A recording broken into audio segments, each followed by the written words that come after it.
So hi welcome back to our channel. And இன்னைக்கு நம்ம என்ன வீடியோ பார்க்க போறோம் அப்படின்னா வந்துட்டு குரூப் 2 ப்ரிலிம்ஸ் எக்ஸாம் நமக்கு செப்டம்பர் 28 வருது. ஸோ அதுக்கு வந்துட்டு நாளைக்கு எப்படி ரிவிஷன் பண்ணலாம், எக்ஸாம் எப்படி ஹேண்டில் பண்ணலாம் அப்படிங்கிறதா. ஸோ இது ஒரு லாஸ்ட் மினிட் டிப்ஸ் மாதிரி பார்த்துக்கோங்க, ஓகேங்களா?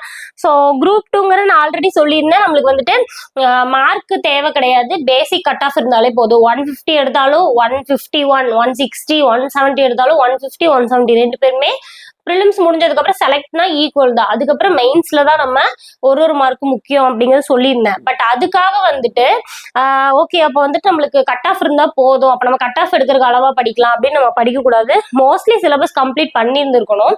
நீங்க சிலபஸ் அதே மாதிரி நீங்க சிலபஸ் கம்ப்ளீட் பண்ணியிருந்தீங்கனாலுமே நம்மளுக்கு வந்து எல்லாமே புக்ல இருந்து கேட்பாங்கன்னு சொல்லவே முடியாது, ஓகேங்களா? இப்பெல்லாம் வந்துட்டு குரூப் 4 எக்ஸாமே வந்துட்டு புக்ல இருந்து கேட்கறது கிடையாது. குரூப் 4லயே ஒரு 40% அவுட் ஆஃப் புக் போகுது. குரூப் 2 நார்மலாவே வந்துட்டு கரண்ட் அஃபேர்ஸ் நிறைய கேட்பாங்க, ஓகேங்களா? ஸோ கரண்ட் அஃபேர்ஸ்ல தான் மோஸ்ட்லியும் நிறைய கேட்பாங்க. அது எங்க இருக்குதுன்னு நம்மளுக்கு சொல்ல முடியாது. லிமிட்டடா இங்கதான் இருந்து கேட்கறாங்க அப்படின்னு ஸ்பெசிஃபிக்கா நம்ம சொல்ல முடியாது. அவுட் ஆஃப் புக்கு அதே மாதிரி கரண்ட் அஃபேர்ஸ் ரிலேட்டடான கொஸ்டின்ஸ் நிறைய கேட்பாங்க. கான்செப்டுமே அவுட் ஆஃப் புக் நிறைய கேட்பாங்க, ஓகேங்களா? ஸோ அதனால வந்துட்டு நம்ம கட் ஆஃப் தான். ஸோ நம்ம வந்துட்டு படிக்கிறதே 150க்கு அப்படின்னு ப்ரிப்பேர் பண்ண முடியாது. எல்லா சிலபஸையும் கவர் பண்ணியிருந்தோம் அப்படின்னாலுமே 50% தான் புக்ல இருந்து கேட்பாங்க. ஸோ அப்படி இருக்கப்ப நம்ம வந்துட்டு சிலபஸையே பாதியா படிச்சோம்னா பாஸ் ஆகிறது கஷ்டம். ஸோ அதனால சிலபஸ் ஓரளவுக்காவது கவர் பண்ணிருக்கீங்களான்னு பாருங்க. இதுல இன்னொரு விஷயம் என்னன்னா, சிலபஸ் கவர் பண்ணவங்களுக்கும் பண்ணாதவங்களுக்கும் 50-50 சான்ஸ் இருக்கு, ஓகேங்களா? ஸோ லாஸ்ட் எக்ஸாம் நம்ம கூட சொல்லிட்டு இருந்தோம், படிச்சவங்களுக்கும் படிக்காதவங்களுக்கும் வித்தியாசமே இல்லை அப்படிங்கிற மாதிரி. எனக்கு கேட்டா குரூப் 2வும் அப்படிதான். நல்லா படிச்சு ப்ரிப்பேர்டா இருப்பாங்க. இப்போ நான் வந்து குரூப் 2 ப்ரிலிம்ஸ் எழுதுறப்ப என் கூட எழுதுனவங்க வந்துட்டு சூப்பரா ஜிகே எல்லாம் படிச்சிருந்தாங்க. என்னை தாண்டி அவுட் ஆஃப் புக் ஜிகே எல்லாம் அவங்க நிறைய படிச்சிருந்தாங்க. ஏன்னா குரூப் 2க்கு ப்ரிலிம்ஸுக்கும் சரி மெயின்ஸ்க்கும் சரி அவுட் ஆஃப் புக் கண்டிப்பா தேவை, மெயின்ஸ்க்குலாம் ரொம்ப தேவை, ஓகேங்களா? ஆனா நான் வந்து புக்கு தான் படிச்சிருந்தேன். ஏன்னா எனக்கு குரூப் 2 பிளான் கிடையாது, குரூப் 4 தான். பட் என்னன்னா அவங்க என்னதான் அவுட் ஆஃப் புக் ஓவரா ஃபோக்கஸ் பண்ணியிருந்தாலும் புக்ல இருந்து கேட்குற ஒரு 4 பேசிக்கான மேக்ஸ் கொஸ்டின் அதுலெல்லாம் வந்துட்டு நிறைய விட்டதுனாலே அவங்களுக்கு ப்ரிலிம்ஸ் கிடைக்கல, ஓகேங்களா? இங்க நான் பாத்தீங்கன்னா புக்கு தான், அதுவும் அறவுரையா தான் படிச்சிருந்தேன். சில யூனிட்ல படிக்கவே இல்லை. பட் மேக்ஸ் தமிழ் அந்த டைம் நல்லா வந்தங்காட்டி ஸ்கோர் பண்ற மாதிரி ஆயிடுச்சு, ஓகேங்களா? ஸோ அதனால இப்போ இங்க படிச்சவங்களுக்கும் படிக்காதவங்களுக்கு ஈக்குவல் சான்ஸ்ங்கிறது மைண்ட்ல வச்சுக்கோங்க. நான் எதுக்கு சொல்றேன்னா, படிக்காம இருக்க ஸ்டூடெண்ட்ஸ் வந்து எழுதணுமா, குரூப் 2 ப்ரிலிம்ஸ் எழுதணுமான்னு தோணும். ஏன்னா நானே அப்படிதான், எனக்கு எழுதவே விருப்பமே இல்லை.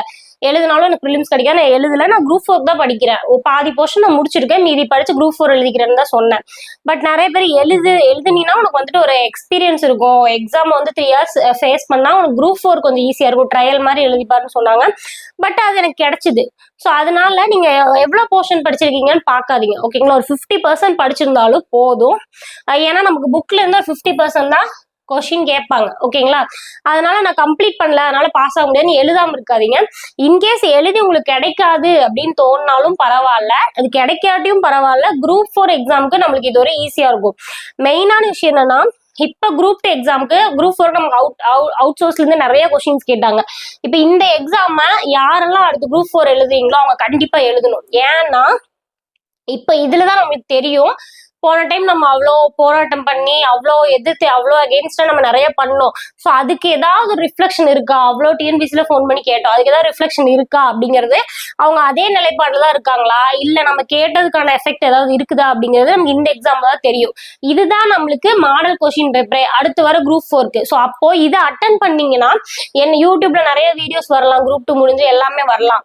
ஆனா ஒன்ஸ் நீங்க இந்த குரூப் 2 ப்ரிலிம்ஸ் அட்டன் பண்ணீங்கன்னா, இதை நான் என்னதான் யூடியூப்ல எக்ஸ்பிளைன் பண்ணி சொன்னாலும் நீங்க அட்டன் பண்ணி புரிஞ்சுக்கிட்டீங்க, இந்த எக்ஸாம் இந்த கொஸ்டின் பேப்பர் புரிஞ்சுக்கிட்டீங்கன்னா நமக்கு வந்து குரூப் 4க்கு இதை பேஸ் பண்ணி தான் நம்ம படிக்கிற மாதிரி இருக்கும். ஸோ அப்பதான் உங்களுக்கு குரூப் 4க்கு உங்களுக்குன்னு ஒரு ப்ரிப்பரேஷன் ஸ்ட்ராட்டஜி கிடைக்கும். ஸோ அதுக்காக நீங்க அட்டன் பண்ணுங்க.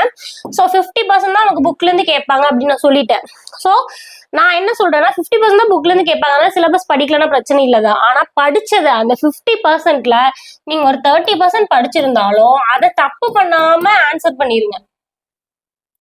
ஸோ நமக்கு தெரிஞ்ச கொஸ்டின் நான் சொன்னல, இப்ப இன்னொருத்தவங்க அவங்க அவுட் ஆஃப் புக் நிறைய படிச்சிருந்தாங்க, அதுல இருந்து கொஸ்டின் கேட்டிருந்தாங்க 1-2 கொஸ்டின். பட் புக்ல இருந்து கேட்டதை இங்க வந்துட்டு ஒழுங்கா பண்ணல. ஸோ ஏன்னா பேசிக் நம்ம நிறைய படிக்க பேசிக்கே நம்ம கன்ஃபியூஸ் ஆகும்ல.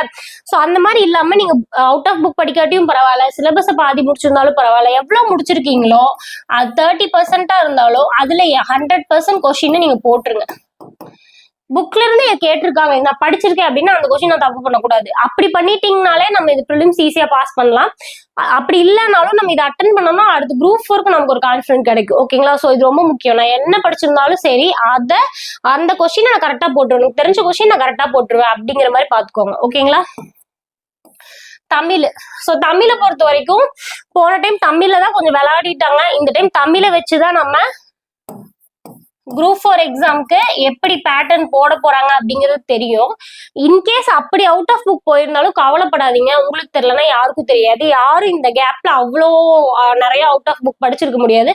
அப்படி படிச்சாலும் நம்ம ப்ரிப்பேர் பண்றதுல இருந்தா டிஎன்பிசி கேட்பாங்கன்னு சொல்ல முடியாது. ஸோ அதனால பயப்படாதீங்க. தமிழ்லயும் 50 கொஸ்டின் கேட்கறாங்களா, 60 கொஸ்டின் கேட்கறாங்களா, எவ்வளவு கொஸ்டின் தெரியுமோ அதை கரெக்டா போட்டுருங்க. ஓகேங்களா? மேக்ஸ் பொறுத்த வரைக்கும் அதே தான். மேக்ஸ் வந்துட்டு என்னதான் அவுட் ஆஃப் புக் போனாலும் நம்மளால சால்வ் பண்ண முடியும். தமிழ்னா அவுட் ஆஃப் புக் போகுது, இது நமக்கு தெரியலன்னா தெரியலதான், கெஸ் பண்ண கூட கொஞ்சம் கஷ்டம். இதுனா நமக்கு தெரிஞ்ச ஃபார்முலா வச்சு எப்படி ட்விஸ்ட் பண்ணி கேட்டிருந்தாலும் போடுறதுக்கு வாய்ப்பு இருக்கு. ஓகேங்களா? ஸோ அதனால தமிழ்ல மார்க் கம்மியானாலும் மேக்ஸ்ல எப்படியாவது ஒரு 20+ எடுக்கிற மாதிரி பாத்துக்கோங்க. ஓகேங்களா? ஸோ மேக்ஸை பொறுத்த வரைக்கும் அவுட் ஆஃப் புக் போனா என்ன மிஞ்சி போனா ட்விஸ்ட் பண்ணி கேட்பாங்க, இல்ல தியரியா கேட்பாங்க. நம்ம ஒரு டாபிக்கும் கான்செப்ட் புரிஞ்சு படிச்சிருந்தோம் அப்படின்னா நம்ம தியரியா கேட்டாலும் நம்மளால லைட்டா இமேஜ் பண்ணி போட முடியும் தான். நம்ம ட்ரை பண்ணா நம்மளால முடியும். இதெல்லாம் வந்துட்டு நோ ஐடியா, நம்ம படிச்சிருக்கவே மாட்டோம், அதனால போட முடியாது. இதெல்லாம் கொஞ்சம் ட்ரை பண்ணா போடலாம். ஓகேங்களா? ஸோ இதெல்லாம் வந்து நம்ம ஸ்கோர் பண்ணக்கூடிய ஏரியா தமிழ் மேக்ஸ்ல. இன்கேஸ் தமிழ்ல புக்ல இருந்து கேட்டாங்கன்னா விட்டுறாதீங்க, ஃபுல்லா போட்டுருங்க. ஓகேங்களா? நான் வந்துட்டு குரூப் 4 எழுதுறதுக்கு முன்னாடி, லாஸ்ட் குரூப் 4க்கு முன்னாடி காலேஜ் படிக்கிறப்போ ஒரு டைம் சும்மா குரூப் 4 எழுதான்னு எழுதி பார்த்திருந்தேன். எழுதிட்டு அதுல மார்க் வர குரூப் 2 எழுதி பார்த்திருந்தேன். எழுதினப்போ 120 மார்க்கோ என்னமோ வந்துச்சு. மார்க் கொஸ்டின் கிடையாது. அப்ப நிறைய பேர் வந்துட்டு இன்டர்வியூ கொடுத்துருந்தாங்க. இந்த மாதிரி நான் குரூப் 4ல வந்துட்டு எனக்கு கிடைக்கல, சரி சும்மா போனா போதுன்னு குரூப் 2 எழுதுனா ப்ரிலிம்ஸ் கிடைச்சது, அந்த நாலேஜ் வச்சு எழுதி அப்புறம் மெயின்ஸ் எழுதி இப்ப நான் குரூப் 2ல போயிட்டேன் அப்படின்னு சொல்லிட்டு. ஸோ யாருக்கு தெரியும், நம்ம குரூப் 2 ஆஃபீஸரா ஆகணும் கூட கடவுள் நம்ம தலையில எழுதி இருந்திருக்கலாம். ஸோ அதனால இது வேணாம் நான் படிக்கல அப்படின்னு நினைக்காதீங்க. ஆல்ரெடி குரூப் 4ல எழுதுறவங்க கம்பல்சரி இதை அட்டன் பண்ணுங்க. ஓகேங்களா? ஸோ இது ரெண்டும் ஸ்கோரிங் பாயிண்ட். தமிழும் மேக்ஸும் ஓரளவுக்கு மேக்ஸ் கம்பல்சரி நம்மளால 20 எடுக்க முடியும் ட்ரை பண்ணா, கான்செப்ட் புரிஞ்சு இருந்துச்சுன்னா. என்னதான் தியரியா கேட்டாலும் நம்மளுக்கு அது என்னன்னா அட்லீஸ்ட் புரியும். தமிழ் நம்மளுக்கு புக்ல இருந்து கேட்டாங்கன்னா எவ்வளவு கேட்கறாங்களோ அவ்வளவு நீட்டா போட்டுருங்க. ஓகேங்களா? ஜிகே வந்துட்டு நானே சொல்றேன், கண்டிப்பா வந்துட்டு புக்ல இருந்து மேக்சிமம் ஒரு 20 கொஸ்டின் வரதே கஷ்டம் தான். அது போக ஏதாவது கொஸ்டின் வருதுன்னா அந்த கொஸ்டின்ல எப்படி இருக்கும்னா ஸ்டேட்மெண்டா தான் இருக்கும். ஓகேங்களா?